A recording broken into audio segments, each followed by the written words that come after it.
City Lights.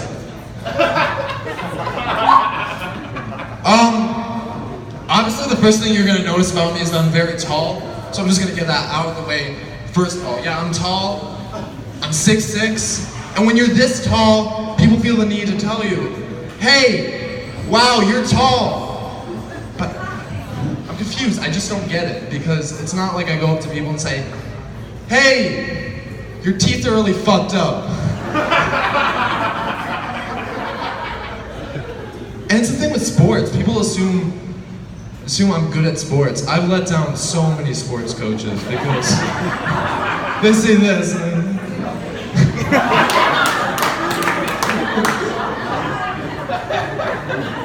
I was playing tennis in that impression.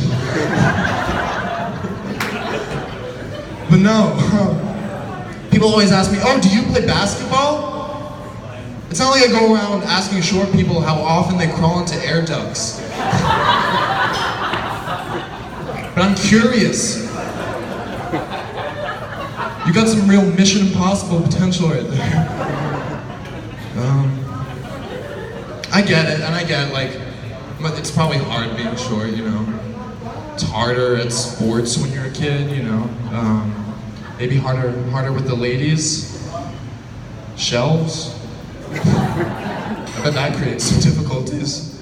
But when a short person comes up to me and says, hey, you don't know the pains of being short. I say, you don't know the pain of getting your head caught in a moving ceiling fan.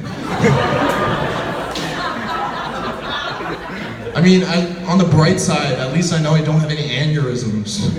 Just several untreated concussions. You can't dunk a basketball? I don't know what month it is currently.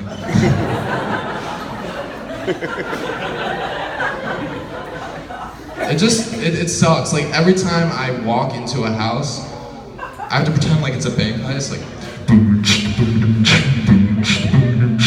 the ceilings are 8 feet high.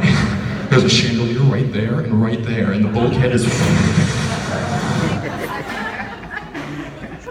And I'm out. But yeah, it's just I feel cramped into places. I feel cramped into airplanes. Airplanes are terrible. I had a friend ask me the other day, hey, do you think you would survive a plane crash?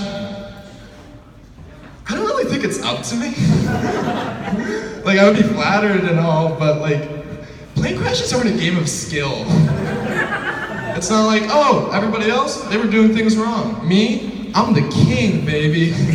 You know, I can be 40 minutes into Avatar, all of a sudden, there's gonna be some turbulence. Second that baby goes into a nosedive, it's game time. I got a helmet and 2 Nature Valley bars. I'll see you all in the fucking wreckage. Got a bit of a competitive edge to me.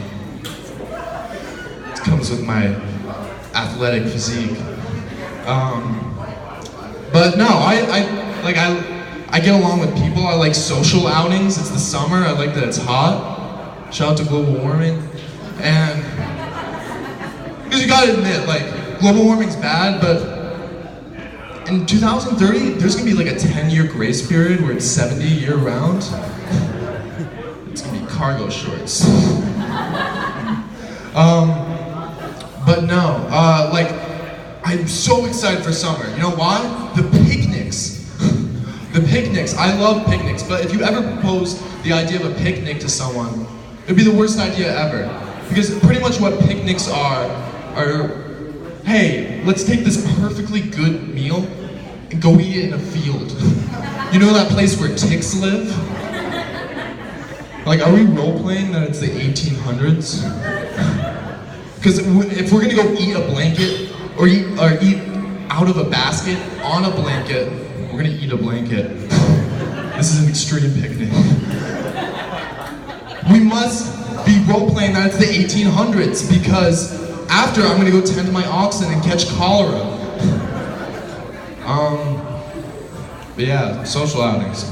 When people come up to me at social outings and ask me to introduce myself, I would say, 1, yeah, I get it, I'm tall, you know, basketball, just get it out of the way. And 2, Second thing, to make myself, you know, interesting to people is, hey, I had a lizard as a child. It's not something I mention a lot, but it's something I have in my back pocket, you know?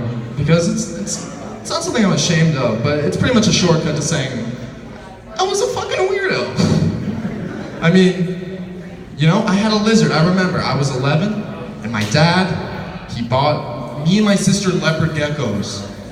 She named her Sunshine. I named my Moonbeam. Don't ask me to explain that. It was the 60s, everyone was on acid. But yeah, at first I get this thing, I'm innocent, you know, just a boy, and it's a new friend. And sure, this friend only eats mealworms, but that was most of my friends at the time, so I was having a blast.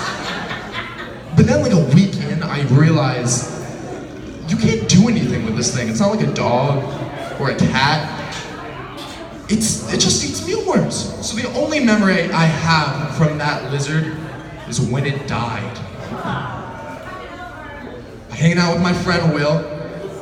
We got a lizard, and then we go to the cage, and it's dead. I don't know how to handle these sort of things. So I'm like, hey Dad, I got a lizard upstairs, it's dead, I don't know how to handle this situation. We flush it down the toilet, comes back up, we flush it again, and that's the last memory I have of that lizard. Just my dad, and then putting it in the garbage disposal. And that's how I learned what loss was. Thank you.